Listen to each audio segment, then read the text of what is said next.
So, about machine, pag hawak nyo ng machine is kahit ano naman pwede. So, pwedeng ganito, pwedeng ganyan, pwedeng ganyan. Depende na so, saan kayo comfortable. So, ito yung machine natin, sample machine, then ito yung pigment.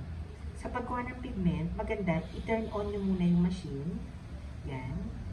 Then, usually for PMU is slow lang yung speed. Yan. Kailangan naka-turn on, tsaka mo pupunin yung pigment. Yan. So, nakuha na yung pigment, pumasok na sa middle cartridge. So, pinakauna is yung pendulum natin. Pendulum na technique is kailangan nagpipendulum siya, no? Nagsisway para magkaroon ng gradient effect.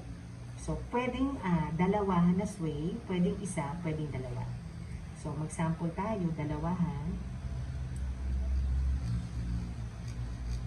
Yan, dalawahan. So, balikan siya. Then, pwede din yung palayo, no? Palayo.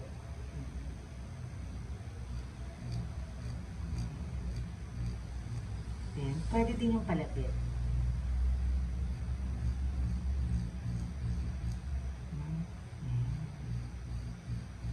So, mapapansin nyo, dapat pixelated siya. Pixelated gradient look. Mga small dots ang effect. Kaya siya tinawag na ombre. Ombrage. Micro shading. So, always remember, maganda nagsisway pendulum. Pwedeng two-way, pwedeng one-way, pwedeng one-way papunta naman sa'yo.